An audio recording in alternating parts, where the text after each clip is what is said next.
Hai teman, selamat datang di channel Sekate New. Jangan lupa pada teman-teman untuk like, komen, dan subscribe supaya tidak ketinggalan update dari channel ini. Mimin ucapkan terima kasih. Selamat menyaksikan.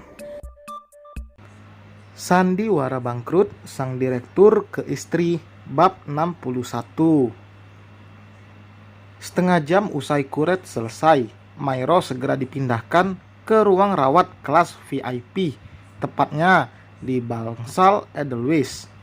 Dia masih harus mendapatkan perawatan karena harus mendapatkan tambahan darah.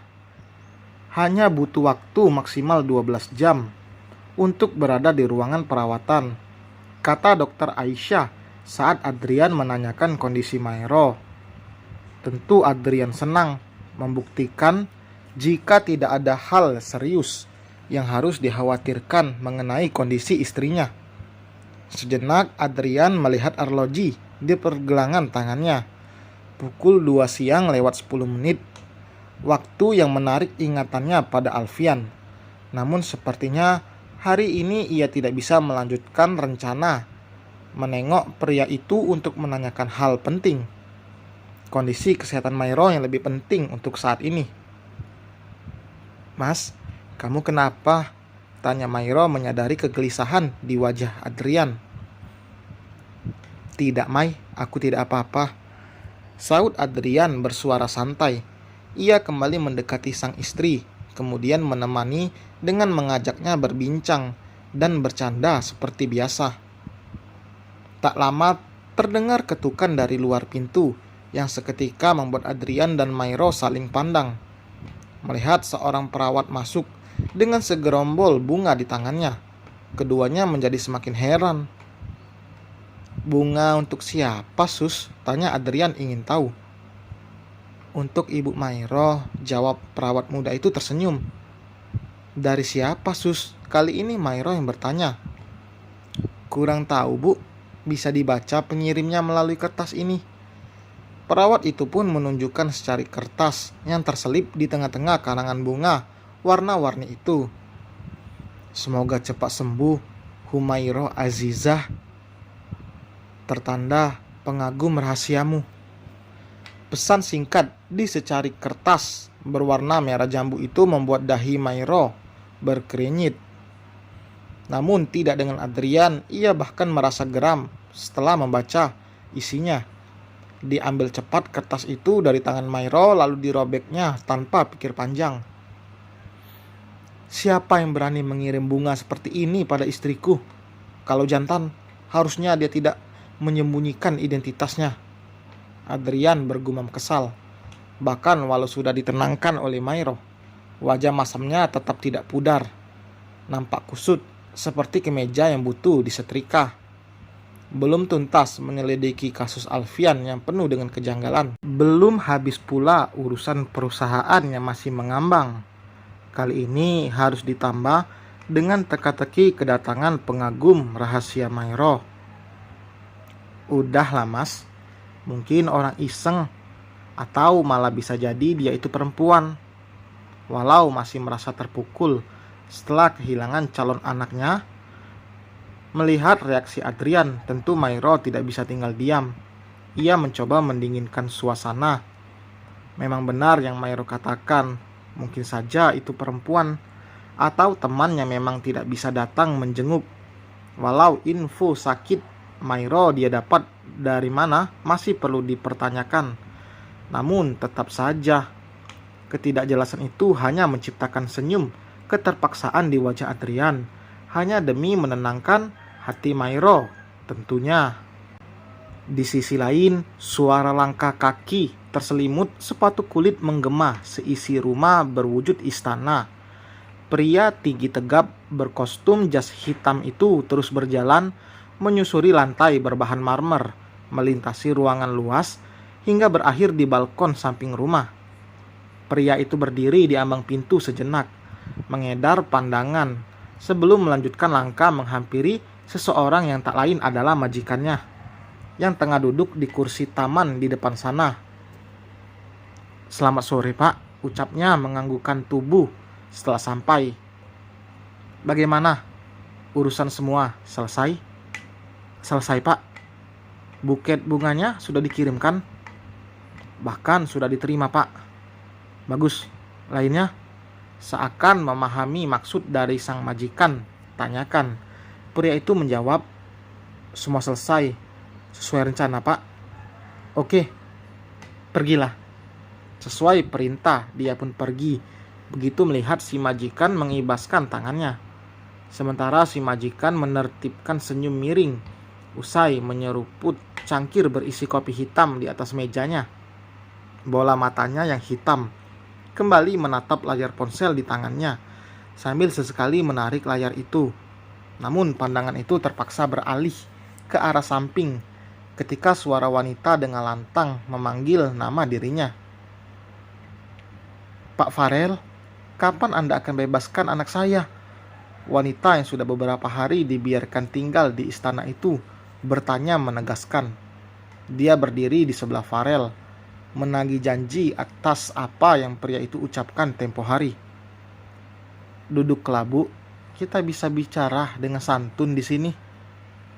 Sementara Farel, walau nada suara wanita yang tak lain adalah ibunya Alfian itu memancing emosinya, ia bisa dengan lembut menanggapi. Kita bisa mendapatkan jawaban atas yang ibu tanyakan itu. Tak lupa senyum lembut ia terbitkan.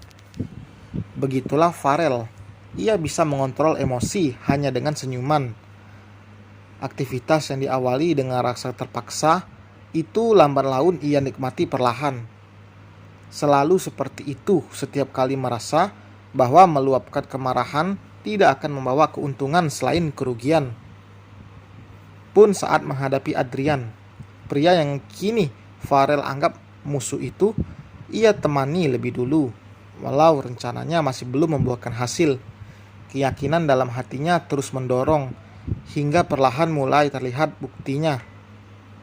Wanita itu pun duduk tak lama setelah dipersilakan, terdiam sesaat, menanti jawaban yang ia tunggu-tunggu sejak lama. Saya akan bebaskan anak ibu besok. Sesuai dengan janji yang terucap, Farel membuka suara beberapa detik kemudian. Dan seperti yang saya minta juga, ibu harus siap dengan rencana selanjutnya. Tambahnya yang juga menagih sebuah janji. Keduanya saling pandang, saling memahami rencana yang disusun sebelumnya. Baik Farel maupun wanita parubaya itu, keduanya mencari keuntungan atas janji yang saling terucap.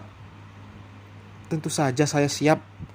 Ibunya Alfian beralih pandang, menatap kosong ke arah rerumputan yang terpajang indah di sekitar taman. Seperti kesepakatan yang terjalin sebelumnya, baik wanita itu ataupun Farel sama-sama mengambil keuntungan dari hasil yang disepakati. Ibunya Alfian rela meninggalkan Pulau Jawa menuju Pulau Kalimantan demi kehidupan yang lebih baik. Di pulau seberang ia akan menikmati masa depan bersama sang anak dan cucunya tanpa gangguan dari siapapun. Seperti yang Farel janjikan, kehidupan di sana pun sudah dijamin dengan pekerjaan untuk Alfian di perusahaan tambang batubara milik Farel, beserta fasilitas rumah yang sudah disediakan. Sementara jika masih di sini, ia pasti tidak akan merasa tenang dan aman. Selain karena ancaman dari mantan bos putranya yang bisa saja menghantui, wanita itu juga menginginkan masa depan cerah dengan jaminan hidup dari Farel. Sedangkan keuntungan bagi Farel tentu demi menghindarkan sanksi utama atas perbuatan jahat yang ia lakukan hingga berdampak pada kehancuran perusahaan Adrian. Ibunya Alfianlah yang mengetahui perselingkuhan dirinya dengan Nilam menantunya. Bukan perselingkuhan tepatnya, melainkan permainan yang melibatkan Farel dan Nilam, hingga diketahui oleh wanita itu. Jika semuanya terungkap, selain harga diri yang seketika jatuh, bisnisnya pun akan terancam bangkrut, seiring nama dirinya yang dikenal buruk.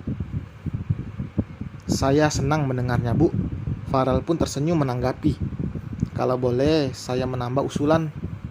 Saya ingin ibu dan Alfian juga membawa Nilam ke sana.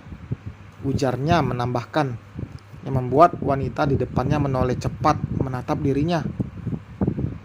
Mungkin Alfian bisa bersatu dengan Neil. Apa? Wanita itu? Ibunya Alfian memotong cepat ucapan Farel. Kemudian mendecih tidak suka. Jangankan membawa dia ikut kami, mengucap namanya saja saya tidak sudi. Tapi dia masih menantu ibu, bukan? Saya tidak peduli dengan Anda yang telah berjanji akan menikahi dia atau tidak. Yang penting, jangan libatkan kami untuk menerima dia bagaimanapun caranya. Kami sudah cukup bahagia hidup tanpa wanita itu, sahut ibunya Alfian. Kebencian dirinya pada menantu yang belum sah bercerai dari anaknya itu telah memuncak. Farel tersenyum tipis. Tubuhnya kembali bersandar setelah sempat tegang karena terbawa suasana obrolan.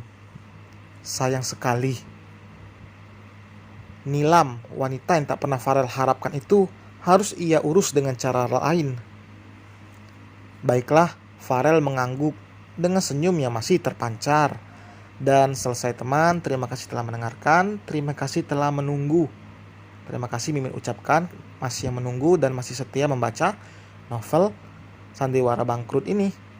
Kita berjumpa di bab berikutnya, jangan lupa like, comment, dan subscribe. Bye.